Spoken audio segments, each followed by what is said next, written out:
Renove-se. Mais que uma qualidade de vida, saúde.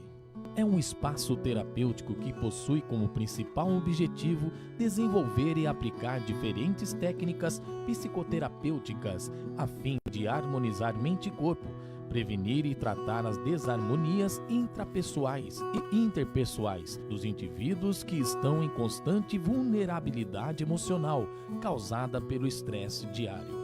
Terapias alternativas e interativas, terapia quântica, arte-terapia, musicoterapia, dermoterapia, programa de emagrecimento, terapia ortomolecular, rejuvenescimento com ortomolecular, massagem circular para portador de AVC, fisioterapia para AVC, exercício para Parkinson e Alzheimer. Espaço aberto de segunda a sexta-feira, das 8 da manhã ao meio-dia e das 13 horas às 18 horas. Telefones 4720-0458 ou 99905-2199. Endereço Rua Doutor Falcão 371 no Centro, Guararema. Renovar, renove-se. Mais que uma qualidade de vida, saúde.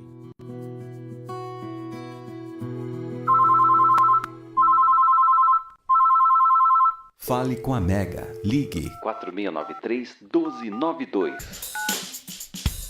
O armário da cozinha está vazio? O orçamento está apertado? Nós temos a solução. Monteiro Supermercados, a maior rede de supermercados da cidade. Entrega em domicílio, atendentes qualificados e, claro, preço baixo todo dia. Aproveite nossa terça da carne, quarta e quinta da feira e o fim de semana do churrasco. Acesse nosso site monteirosupermercados.com ou acompanhe nossas promoções e ofertas pelo facebook.com/monteiro.guararema. Faça já seu cartão Monteiro e tenha 45 dias para pagar, além de produtos do bazar em até 3 vezes sem juros. Endereços: Rua Capitão Alberto Aguiar, número 131 Centro, Avenida Doutor Ademar de Barros, número 441 Itapema, Rua Maria José Ramos Leite, número 89, Bairro Nogueira. Monteiro Supermercados, um jeito novo de comprar.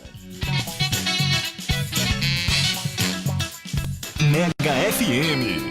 Mais sucesso! Começa agora na Mega FM o programa Espertos como Serpentes, com a apresentação de José Freire, fatos do cotidiano, variedades e conselhos para o público jovem. Você acompanha aqui. Olá, caros ouvintes, damos início a mais um programa Espertos como Serpentes. Nós da Mega FM agradecemos muito o prestígio que nós recebemos por meio do nosso programa, das redes sociais.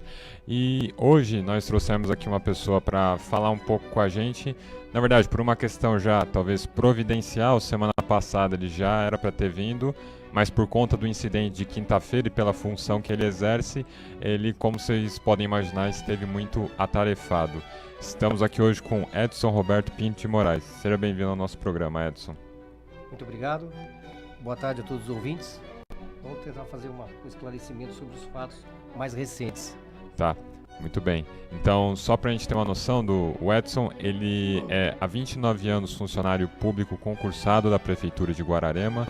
Há 10 anos trabalha na Secretaria Municipal de Segurança Pública.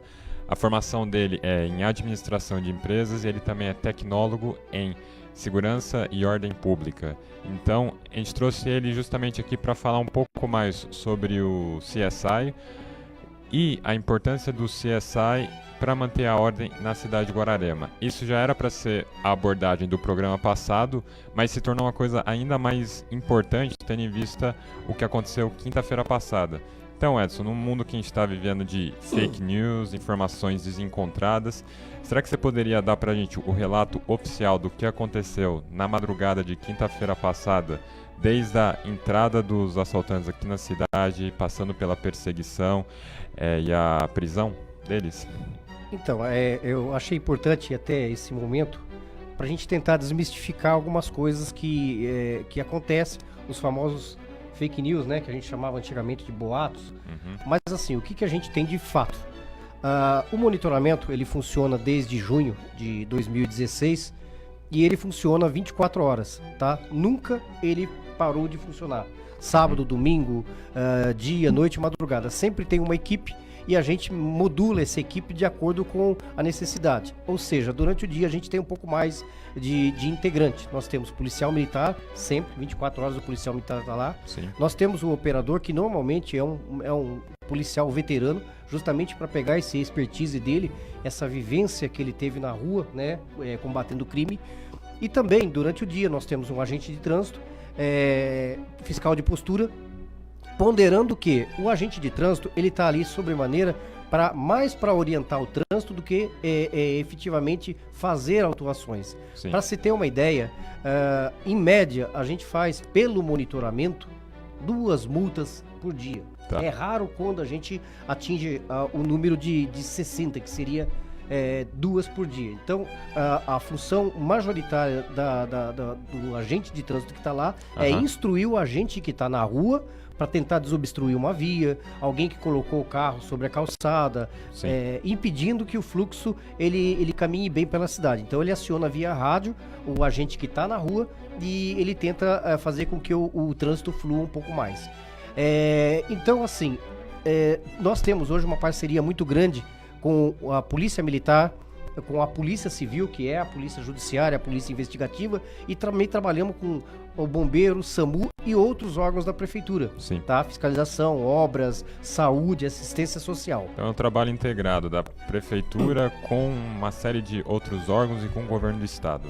Correto. Justamente o nome vem dessa função, né? É o CSI, que é Centro de Segurança Integrada, que acabou aí gentilmente pela população e, né, conhecido como CSI, né? E depois o pessoal acabou copiando isso em Nova York e Miami, né? Sim, Nós fomos os pioneiros.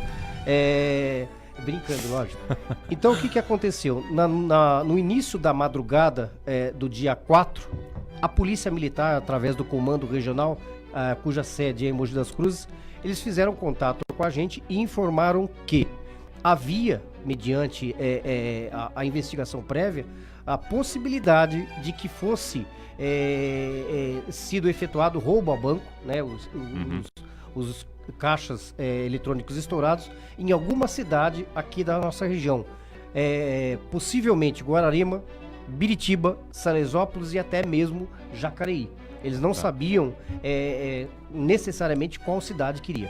Diante dessa informação, o operador já posicionou as câmeras com foco à entrada da cidade. Nós temos 2 principais entradas, que são Freguesia da Escada e Ipiranga. Então ficou de sobreaviso, né? Sim, nós ficamos de sobreaviso.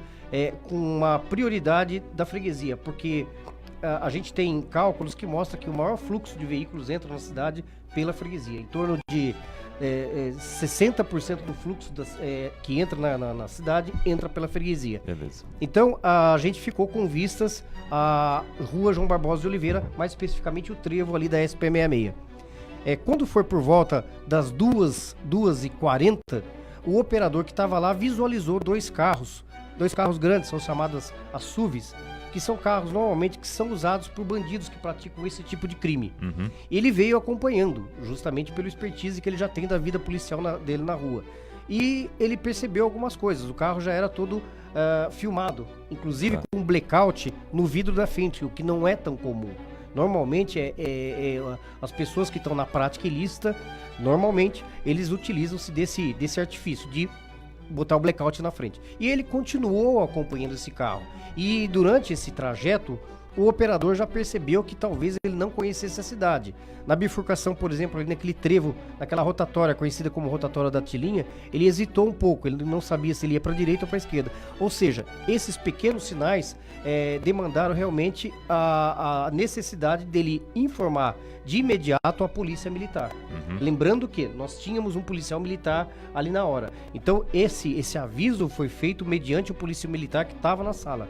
Ele pegou o rádio, que se comunica diretamente com a polícia, e informou que haviam veículos suspeitos com características típicas de que os ladrões a banco usam. Tá? E ele continuou acompanhando. Ele percebeu que passou pelo pau d'alho, ele seguiu ali na rua Coronel Ramalho. Quando ele chegou na rua 23 de maio, ele virou à direita, ou seja, ele virou a contramão. Sim. Isso nos chamou realmente atenção e todos os operadores que estavam lá passaram então a fazer os seus contatos para avisar a equipe que estava na rua. Imediatamente ele viu que ele virou no Banco do Brasil, os dois carros, sendo que o primeiro carro ele deu sequência, ele subiu até o final da rua João de Melo, que é sem saída, desculpa, da Rangel Júnior, que é sem saída, ele vai dar no calçadão. E o outro carro já manobrou ali, mais ou menos em frente ao Rotary, e parou em frente à delegacia.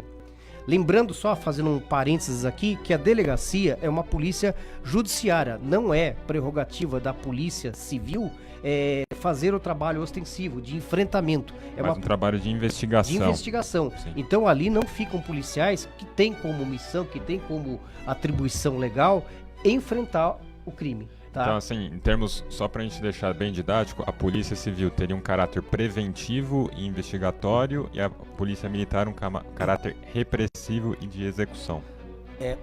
Só uma corrigindo, a Civil ela também faz um trabalho, mas não é a atribuição dela fazer o trabalho preventivo. O trabalho preventivo é da Polícia Militar. Tá. De que forma? Com o patrulhamento preventivo e, logicamente, o trabalho repressivo, diante do crime ele combater. O trabalho da Polícia Civil aconteceu, agora nós vamos ter que investigar, que é o que está sendo feito até agora pela Polícia Civil. Passou o fato, já teve o embate, já estão presos as pessoas, então agora vem o trabalho da Polícia Civil de investigar, tentar verificar se tem mais membros, como funciona essa quadrilha. Então muita gente falou, poxa, na porta da Polícia Civil, ali não tem policiais preparados para o combate. A função dele é judiciária, é investigativa. Sim. Pois bem, continuando, lembrando que um carro já está lá no calçadão. E outro carro manobrou e parou ali em frente à delegacia e rapidamente se posicionaram, sendo que um ficou dentro do carro, que era o famoso piloto, né? Outros ficaram nas esquinas tomando conta para que não chegasse a polícia militar. E de segundos em segundos eles ficavam dando tiro, e a gente percebe pelas imagens, e graças a Deus, esses tiros foram dados mais na direção, um pouco mais para cima, mais para o alto. Pode ver que ali na redondeza, poucas casas têm tiro, né? Tem marcas de tiro. E outros dois entraram no banco, colocaram os explosivos, né? E tiveram êxito na ação primeiro de explodir um caixa. Só que quando ele explodiu uma porta. Quando ele explodiu essa primeira porta, ele se deparou com uma segunda porta. Ele também explodiu. Pelas imagens, a gente percebe que não foi ela foi mais barulho do que o evento visual. Tá? O que a gente percebe? Quando disparou os explosivos, os vidros vieram abaixo, quebraram, e as luzes apagaram de imediato. Tá? Eles então esperaram um pouco, questão de segundos. Isso é uma coisa, Banco do Brasil ou Santander? Banco do Brasil. Tá. Banco do Brasil, o do lado da delegacia, do lado do Rotary, tá? E eles esperaram baixar um pouco essa poeira da explosão.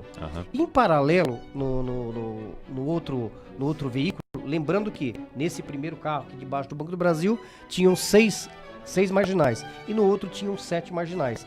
E eles se posicionaram da seguinte forma: 2 vieram para o lado direito do calçadão, para aquele lado do coreto, tá? Sendo que um ficou por ali para evitar que chegasse a polícia, e o outro atravessou a praça e ficou em frente à prefeitura, mais precisamente ali na Casa da Memória, disparando tiros em direção à companhia da Polícia Militar. Sim, justamente, no final da rua, em frente ao clube, né? Justamente, para evitar o quê? Para inibir que aquele policial pudesse sair, ou uma outra guarnição. Então lá tinha um policial que estava modulando justamente com o policial que estava dentro do monitoramento. Essa policial que estava lá é muito corajosa, porque não é fácil diante de tiro, você não sabe justamente se vai invadir, se não vai. Ela teve a sabedoria e a paciência para conduzir, fazer essa recepção da informação e passar para as equipes que estavam fora, inclusive para a rota, que estava modulando, ouvindo o que a gente estava informando, tá? Sim. Então a rota tinha ela estava nas imediações, por conta de não se saber exatamente qual cidade que seria invadida, ela estava nas imediações. Então ela demandou um tempo para chegar na cidade. Eu já falo quanto tempo. Tá? E 2 vieram pro lado do calçadão na outra extremidade, ficando um virado naquele canto do Bradesco e o outro mais perto ali da farmácia. Um outro entrou dentro da agência para preparar o explosivo, um outro ficou no carro, o piloto, e o sétimo, ele ficou mais ou menos no calçadão o tempo todo com um telefone celular. Possivelmente ele estava em contato com um olheiro, que depois se descobriu que esse olheiro estava ali perto, na SP66, um pouquinho para baixo ali, onde tem aquele caldo de cana, bem embaixo daquela ponte. A função dele era avisar, olha, tá vindo reforço policial. E ele fez isso, Sim. tá? Quando a rota passou por ali, ele fez esse aviso e a rota o prendeu. Ele tentou fuga, mas ele foi preso ali mesmo. Tá, Você percebe que foi uma ação coordenada, realmente. Foi né? uma ação coordenada e a gente tem sim a certeza de que outros membros vieram, possivelmente 3 dias antes, para saber exatamente quais os pontos de chegada da Polícia Militar, porque eles se posicionaram muito bem, eles conheciam, eles sabiam onde era a companhia, eles sabiam por onde a polícia poderia chegar. Pois bem, a gente viu várias imagens na imprensa de sair uma fumaça do Banco Santander. Aquela fumaça é o alarme que dispara. Quando dispara o alarme, também estoura uma fumaça. Aquilo não foi explosivo. Tá? O Santander não teve nenhum caixa explodido, vamos chamar assim. Tá? Então eles não tiveram nenhum êxito de sequer conseguir explodir. Já o outro, apesar deles terem conseguido explodir o caixa, eles também não tiveram tempo para poder extrair dinheiro, não pegaram nada. Tá? Pelas imagens, a gente percebe que quando a rota entra na cidade, ali pela freguesia, passando ali pelo portal, a gente já percebe que o ladrão que estava responsável pela comunicação, ele já faz gestos para a outra equipe já recuar, como diz na linguagem deles, moiou, né? Deu errado, não deu certo, vamos embora, né? Até a gente vê um deles fazendo um gesto tipo, pô, o que está acontecendo, né? Então ele recolheu essa equipe dele, da Rangel Júnior, desceu e virou à direita, na contramão, na rua 23 de maio, tá? Desculpa, ali é a rua Dr. Silva Pinto, saindo em direção à banca de jornal, à igreja, onde é o Barão ali. Sim. E o outro carro tomou o mesmo sentido. Ele veio também da rua Rangel Júnior, já logicamente frustrado, não tiveram êxito nenhum, e viraram ali também atrás desse carro. Contornaram à direita e seguiram sentido estação. Nesse momento tinha 2 viaturas da Polícia Militar, que logicamente, sob a pressão de tiros de fuzil, eles se abrigaram ali atrás da igreja e chegaram a disparar contra o carro. Porém, o carro dos bandidos eram blindados, né? Nesse momento que ele passa ali em frente ao Bradesco, a rota, ele já está chegando mais ou menos ali no Morro Branco. Tá? E quando a rota chega na Praça 9 de Julho, ali em frente ao Bradesco, eles dão uma parada para conversar rapidamente com os policiais de Guararema para perguntar qual foi a rota deles, tem mais alguém aqui, tal. Então aconteceu de alguns policiais seguirem adiante da rota. Sim. E alguns ficaram ali para tentar verificar, por mais que a gente tivesse falado que todos tinham saído, eles queriam se certificar. Não, com certeza. Tá? Quando eles chegam ali na praça, eles estão, a outra câmera monitora, consegue visualizar que eles estão passando perto do Guararema Parque Hotel, sentido Santa Branca ou Alpes, como queiram. Nessa fuga, nessa empreitada, a rota passou ali mais ou menos ali perto do cinema, e ali eles jogaram os miguelitos, que são ferros, né, pequenos pedaços de arame pontiagudos, que eles são soldados, e quando você passa por cima, ele perfura o pneu. Sim. Tá? Infelizmente, uma das viaturas teve 2 pneus perfurados, uma das viaturas da rota. Ele foi encostado ali, não tinha muito o que fazer. Um seguiu adiante, mesmo com um pneu furado. E o que aconteceu? Eles entraram todos na viatura da polícia de Guararema e seguiram em fuga. A gente percebe depois, numa câmera que tem ali na entrada do sítio dos 15, os bandidos não tiveram dúvida nenhuma de seguir em sentido Alpes, o que demanda que eles planejaram inclusive a rota de fuga. Sim. Tá? Já os policiais, a rota, que não é daqui, é de São Paulo, eles deram uma titubeada naquela entrada. Foi quando então veio o carro de Guararema, a Polícia Militar de Guararema, e eles fizeram o gesto tipo, passa na frente você, porque vocês são daqui da cidade e vocês conhecem. Então, a primeira viatura que chegou no momento do combate foi o da Polícia de Guararema. Sim. Tá? Bem, vamos seguir adiante a essa perseguição.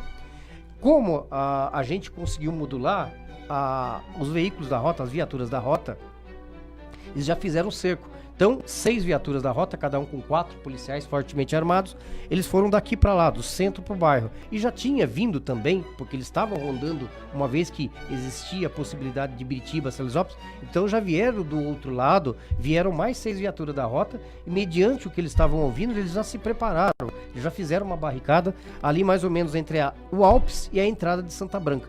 Ali eles já recepcionaram o primeiro veículo dos bandidos, que estava com 7. Sim. Tá?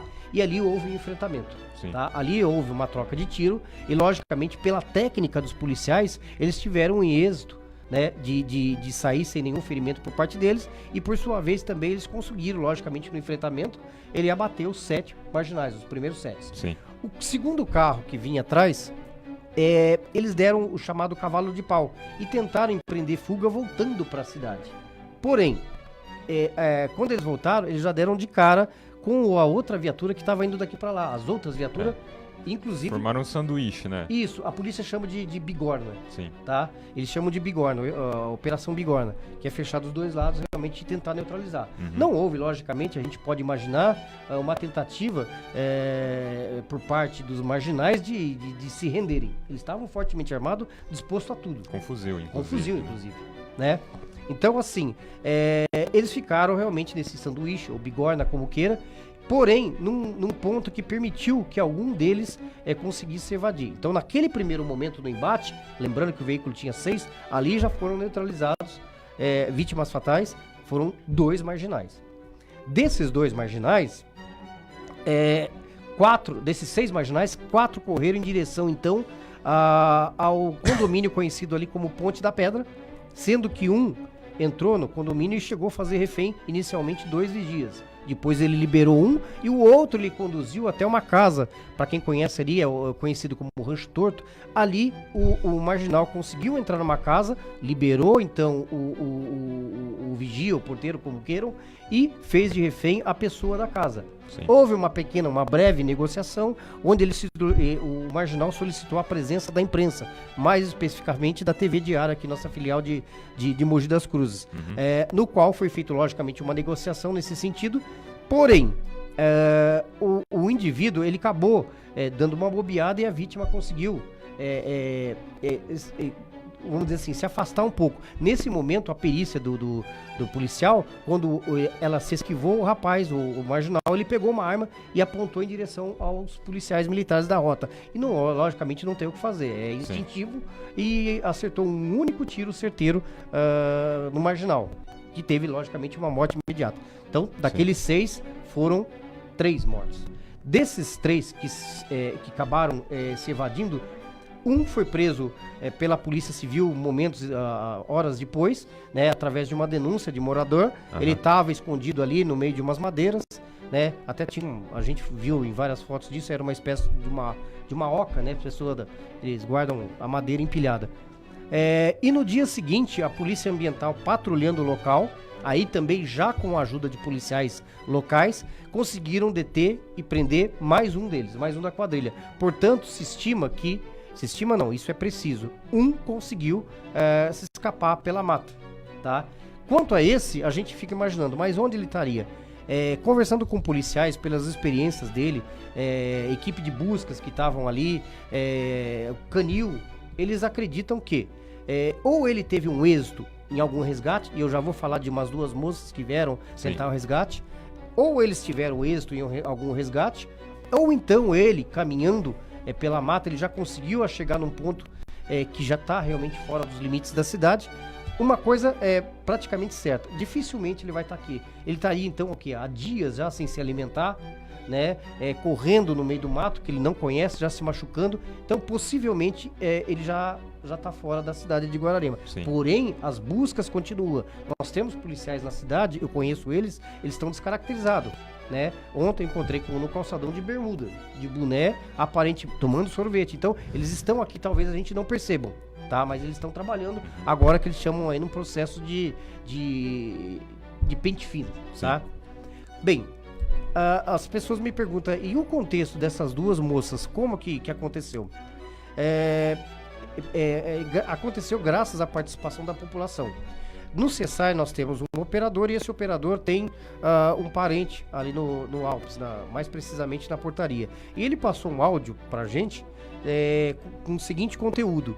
Vieram através de um carro branco, ele não soube especificar que carro, nem a placa, de que duas mulheres pararam ali e começaram a perguntar sobre um indivíduo com determinadas características que seria tio delas, e o carro teria quebrado e eles vieram resgatar esse tio. Logicamente, no calor desse momento, eles já ficaram um pouco apreensivos, né? E não, a gente não viu nada tal. E eles continuaram olhando o percurso desse carro e viram que lá na frente ele entrou no condomínio Ponte da Pedra, né? A Ponte da Pedra tá, né, em ênfase naquele momento. Diante dessa informação, eu passei de imediatamente para o tenente que estava no dia responsável pelas buscas, né?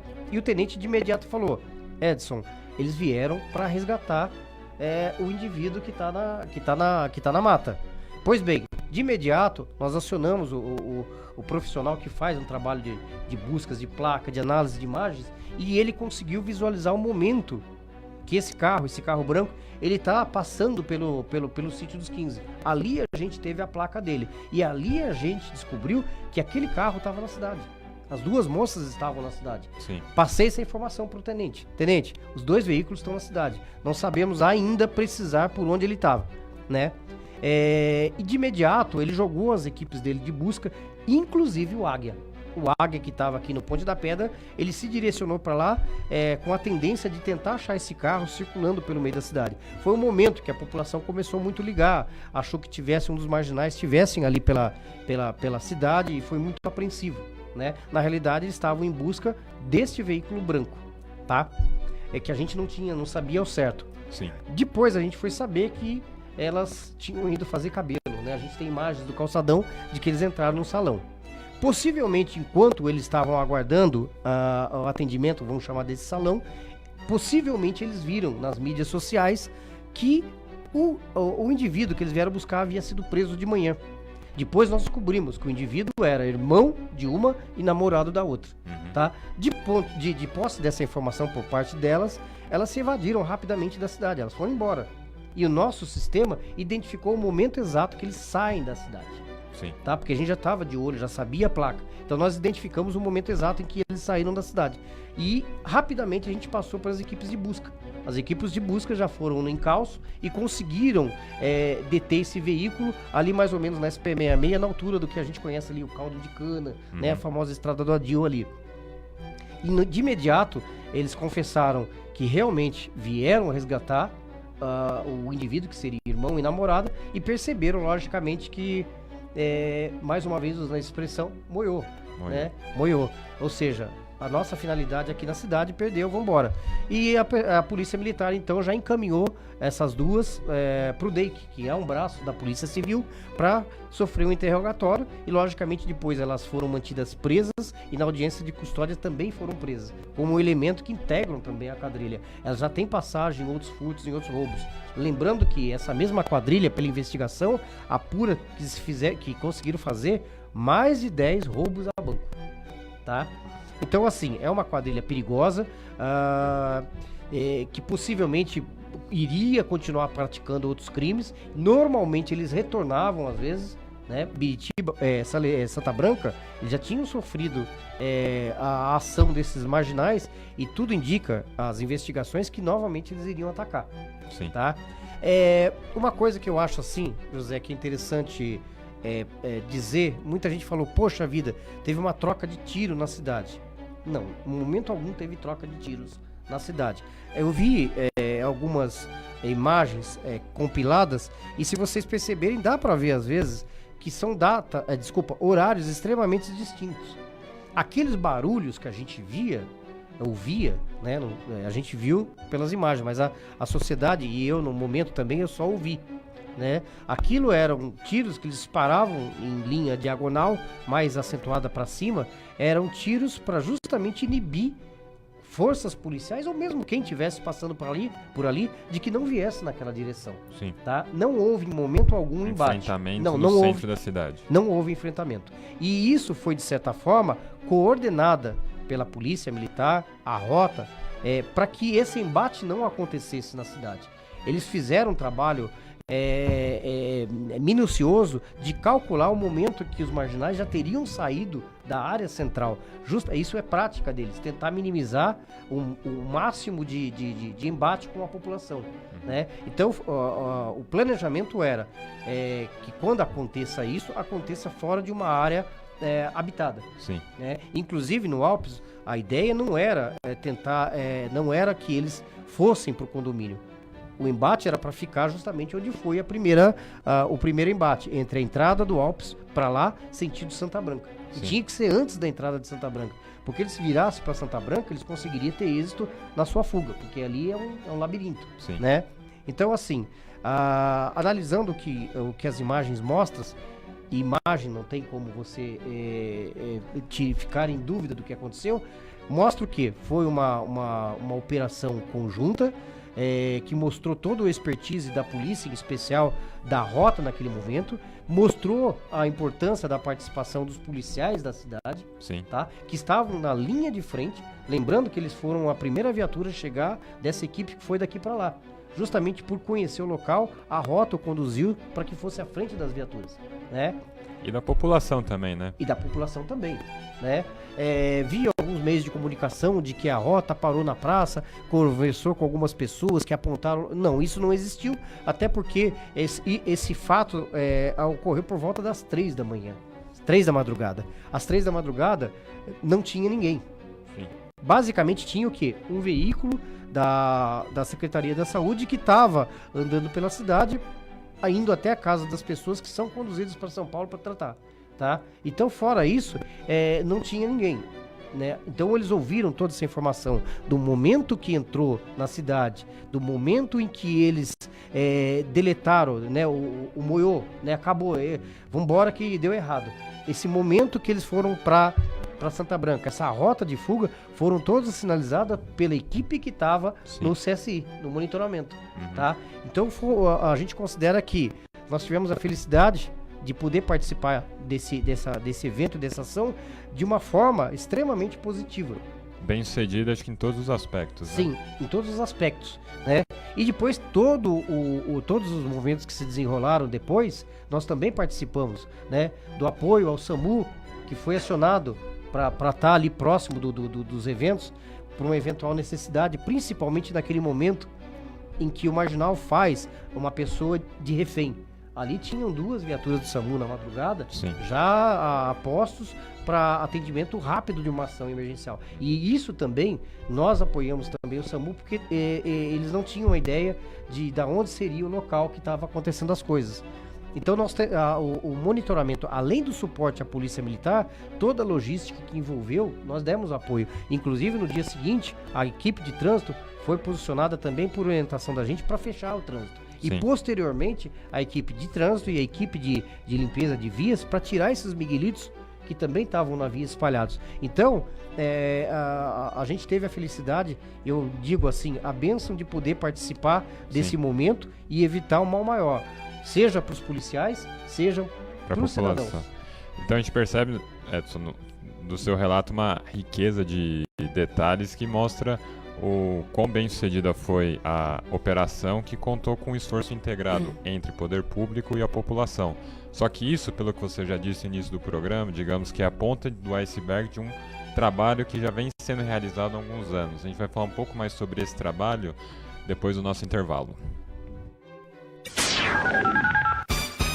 Você sabe qual é o nome da rádio que está na ponta da língua do ouvinte em Guararema? Mega FM 87.9. Diferente e surpreendente. Falhas na partida do seu carro? O consumo de combustível aumentou? Danos no filtro de combustível, nas velas e bomba do motor? Perda de potência? Xiii! Acho que está na hora de abastecer em um local de confiança, hein? Vá até os postos da rede Petrobras em Guararema. Neles, você encontra combustível com qualidade garantida, além da maior linha de óleos, filtros e aditivos da cidade. E pode confiar, lá não entra gasolina formulada. São 3 postos de confiança na cidade. No bairro Ipiranga, o Alto Posto Reino Sol está localizado na Avenida Antônio Teixeira Muniz, número 1810. No Itapema, você encontra o Alto Posto Porta do Sol, na Avenida Doutor Ademar de Barros, número 662. E no centro está o Alto Posto Manhãs do Sol, Rua Marcondes Flores, número 500. Rede Petrobras. Além da honestidade e tecnologia, o prazer em bem servir. Música boa, informação e bom humor. Você pode ouvir no mesmo programa. Mega Festa. Domingo às 10 da manhã, ao vivo. Vem pra festa. Mega. Diferente e surpreendente.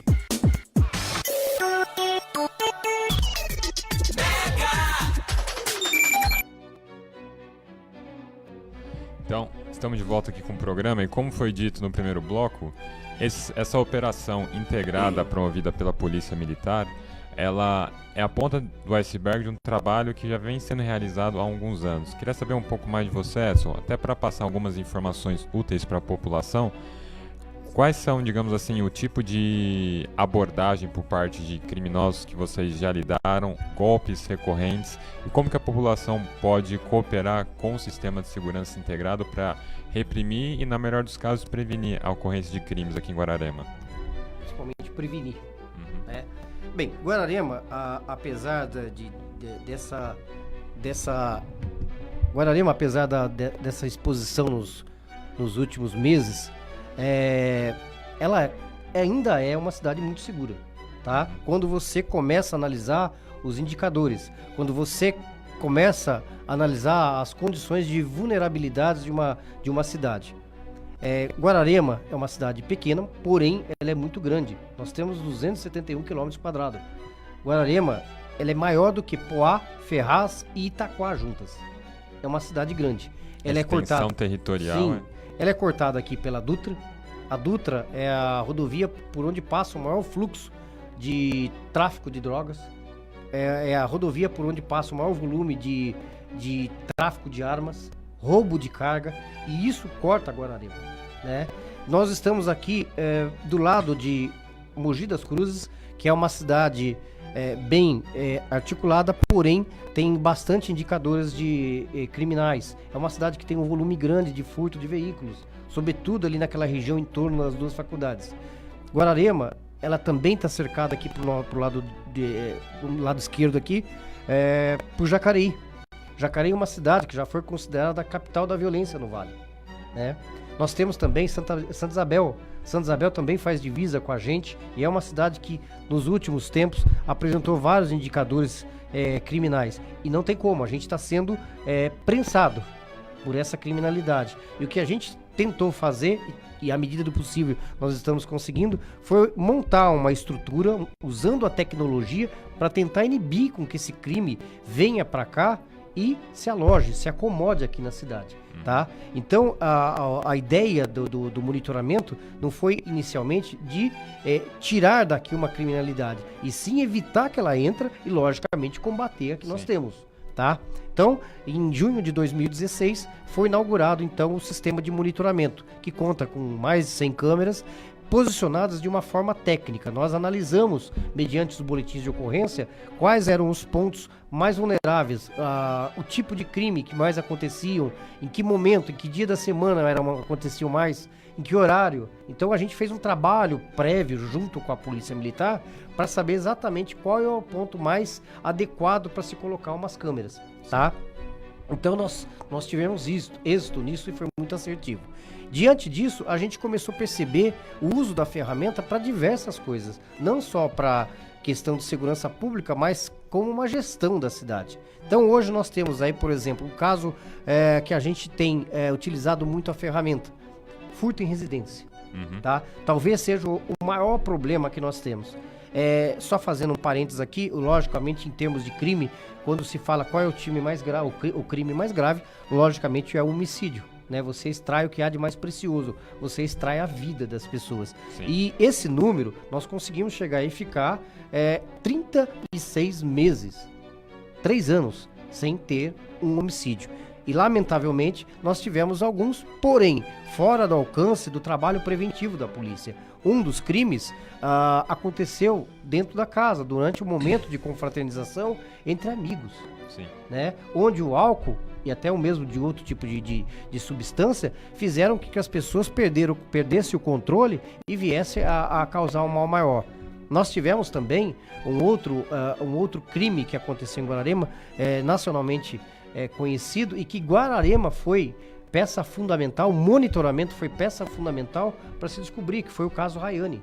Foi Sim. graças a uma imagem de uma das câmeras do sistema, mais precisamente aquele da rodoviária, que permitiu que a gente identificasse o autor do homicídio. Uhum. Tá? A moça não era da cidade, ou seja, foi um infortúnio. E mais uma vez, o envolvimento aí do álcool e das drogas. Sim. Tá? Isso é fato. E recentemente nós tivemos um homicídio também de cunho passional, onde um casal, né, se desentenderam por motivos desconhecidos e o companheiro veio a cometer o mal maior, o homicídio, e depois veio a suicidar. São crimes contra a vida que não tem o que se fazer para prevenir. Não tem. Tá? Acontece dentro da casa. Não há como você deixar, não sendo irônico, mais um policial dentro de cada casa.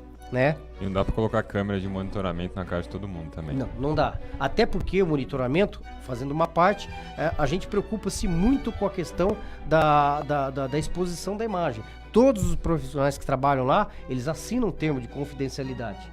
Tá? E essa exposição da imagem, ela é muito criteriosa, muito bem cuidado. Eu vejo que as pessoas às vezes colocam no Facebook, mostra a cara dele, mostra a cara. Enquanto não se tem um julgamento, a nossa legislação pressupõe de que a pessoa não é culpada ainda, por mais que você tenha flagrado. Sim. Então não é nossa função fazer a justiça. A justiça é do judiciário, né? Num trabalho que é feito pela Polícia Civil e encaminhado para o judiciário. Mas assim, a maior utilidade que a gente teve aqui foi para combater os furtos em residência, né? E os furtos em residências, os furtos em gerais, são muito difíceis de combater, porque normalmente ninguém viu. Você não tem uma fonte de referência. Então, o monitoramento, ele também conta com a ajuda, às vezes, de câmeras de particulares. Nós tivemos um caso que a câmera de um vizinho ajudou a mostrar, uma câmera de uma qualidade mediana, ele ajudou a mostrar pelo menos o horário e que tipo de carro. As imagens eram um pouco embaçadas, mas dava para ver que era um Peugeot prata. De posse dessa única informação, o nosso sistema aí conseguiu descobrir qual é esse veículo, porque depois ele passou e pelo intervalo de horário a gente conseguiu definir qual que era esse veículo. Naquele dia ele teve êxito, ele levou as coisas dele, do cidadão, né? Então, um ponto para ele. Só que a gente já sabia todas as características do veículo, a placa desse veículo e mais ou menos o horário. Normalmente o marginal que furta a residência, a prática dele é entre 8 e 11 da manhã, meio-dia. A grande maioria, a estatística aponta que é na parte da manhã. Tá? Não à noite. Não à noite. À noite as pessoas estão em suas casas e nós não temos muita incidência, praticamente quase nada de roubo. Tá? A diferença de furto o indivíduo não está presente à cena do crime. O roubo já há uma ameaça, há um apontamento de arma, faca, qualquer coisa. Então diverge um pouco. Né? Nós não temos aí um grande número de pessoas que são roubadas, ou seja, quando elas estão na casa. Esse veículo, então, voltando, ele voltou para a cidade. Tá? E a gente já sabia então a placa dele. E quando ele entrou, nós detectamos um momento que ele entrou na cidade e tal, começou a circular. E de imediato a gente já conseguiu acionar a polícia militar que deteve esse cara. Ele tava, dois deles eram procurados pela justiça. Um estava com uma arma sem identificação, que a gente chama de arma raspada. Então todos ficaram presos. E nós conseguimos evitar um outro furto à residência, bem como ele vai responder por aquele furto que ele fez. Quando ele responder, aí foge da nossa alçada. Nós temos leis e o judiciário, embasado nessas leis, eles vão dar a penalidade. Às vezes a gente considera que não é justo a penalidade, mas foge da nossa alçada. Outro crime também que acontece com muita frequência e talvez seja um dos mais danosos para a sociedade são os tráficos.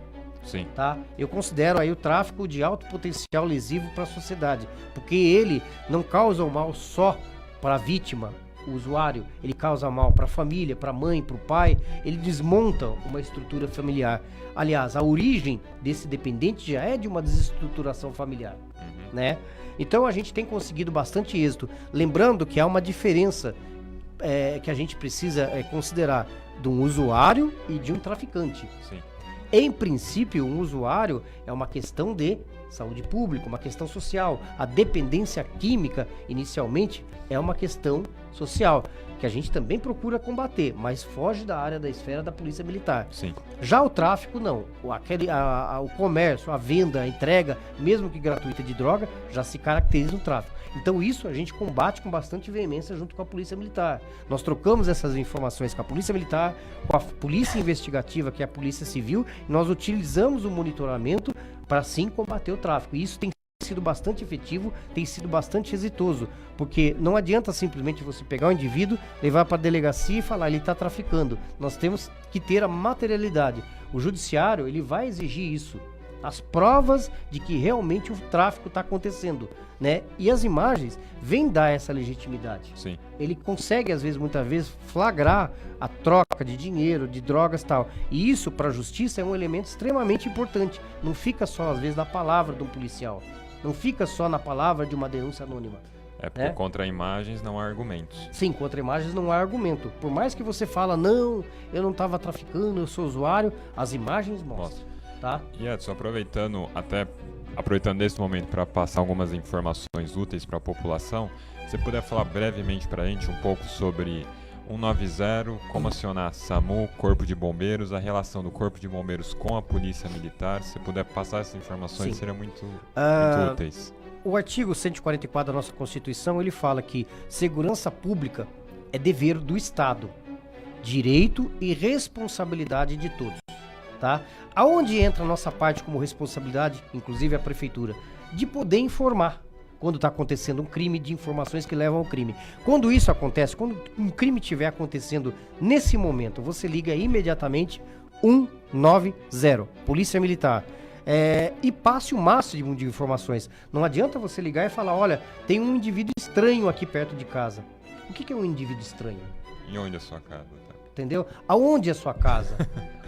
Então, passe informações precisas. Olha, o indivíduo, ele tá de boné, ele tem um brinquinho na orelha, ele tem uma pulseira na mão, ele tem uma tatuagem, ele tá de camiseta preta, de calça jeans. Ele tem algumas características que permitam que o policial chegue até o local e ele identifique qual que é esse agressor, qual que é essa pessoa que está colocando em risco. Passe informações, o máximo de informações. Se você não quiser se identificar, não precisa. Se você quiser se identificar, porque a polícia pode voltar a ligar para você, pedir mais detalhes, né?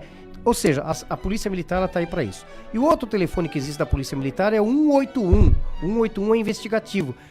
Você sabe que, por exemplo, todo tráfico ocorre, às vezes, muito próximo da casa de alguém.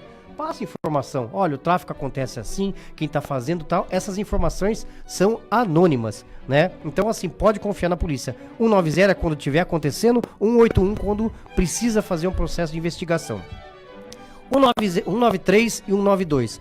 192 é o SAMU.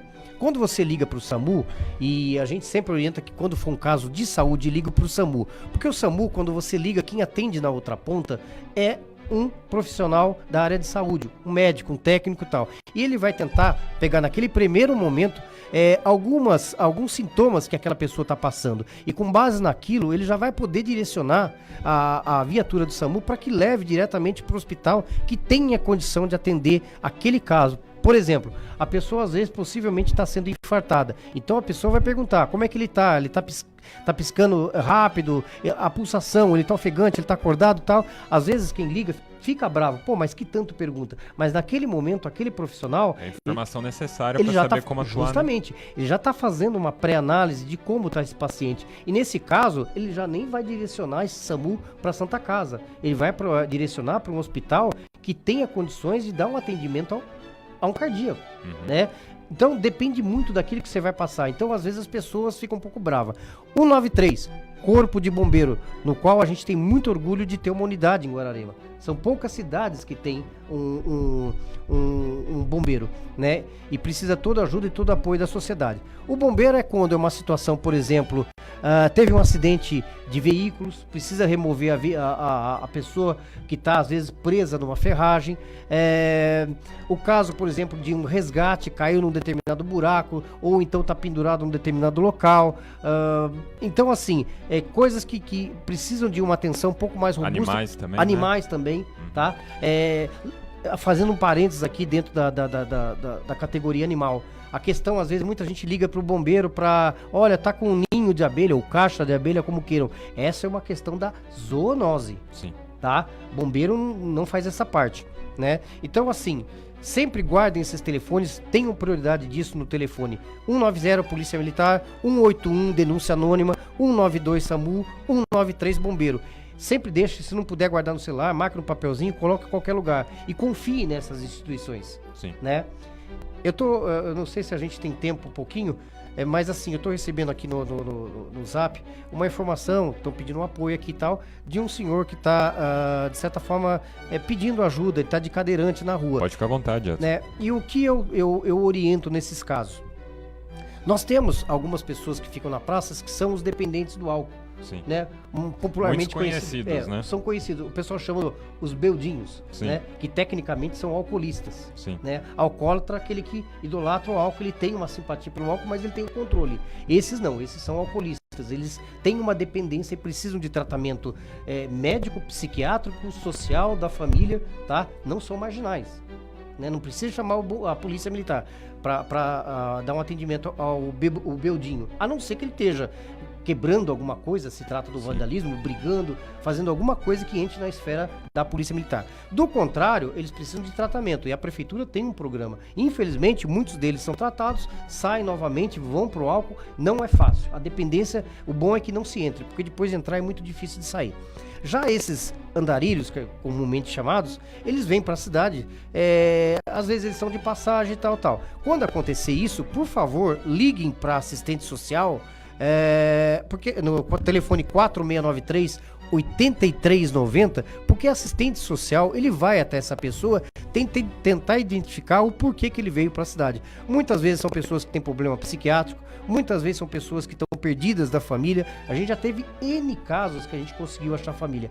Porque quando você tem dó dessa pessoa, simplesmente dó, não vai ajudá-la em nada. Sim. Você vai dar comida para ele, vai dar uns trocados e ele vai gostar da ideia e vai ficar aqui, não vai embora mais. Sim.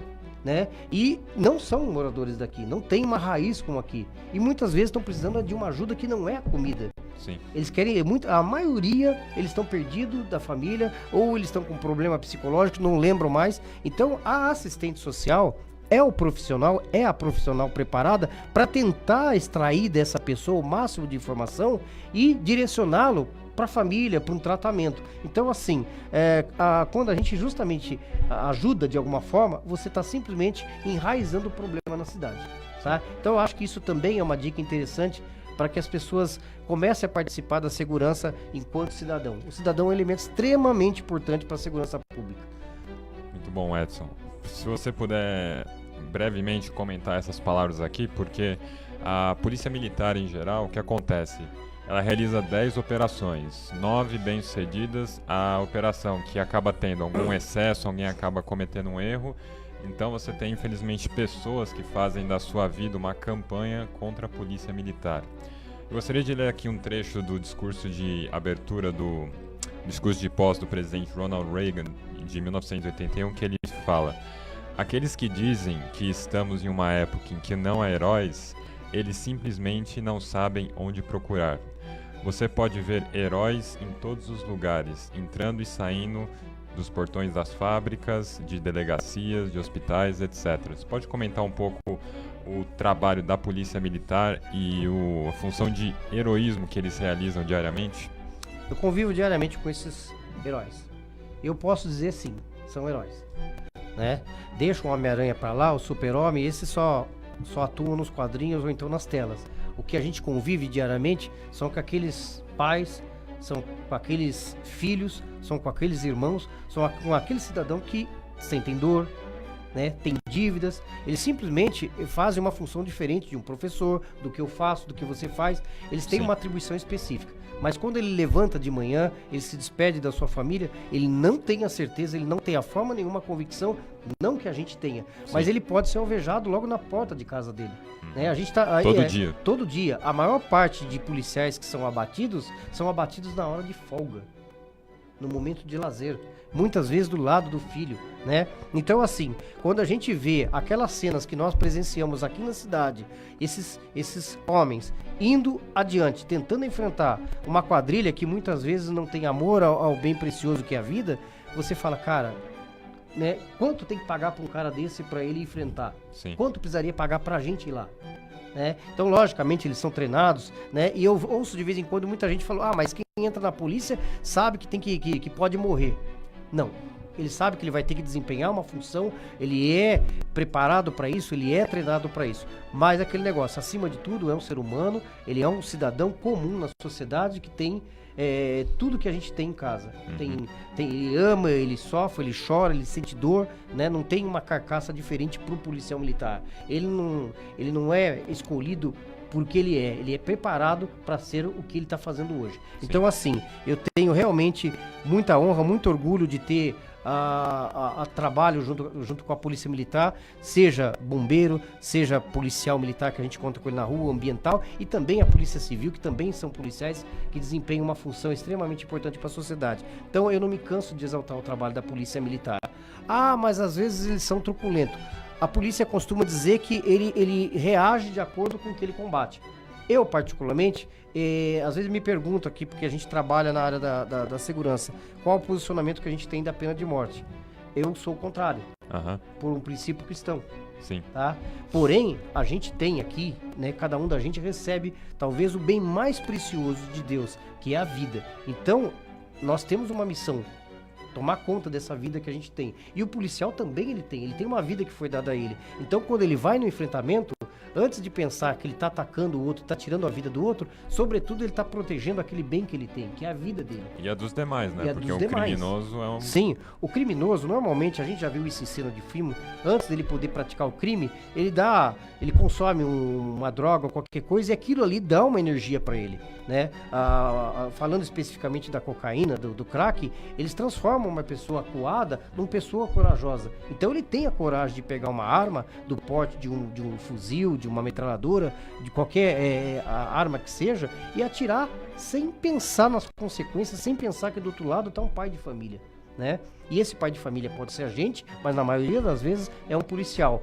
São os nossos heróis do dia a dia. Então, assim, a eles eu faço a minha reverência, enalteço o trabalho deles de sempre, né? E aqui fica a minha homenagem específica aos policiais de Guararema, que, como eu disse, estavam na linha de frente do combate a esses criminosos.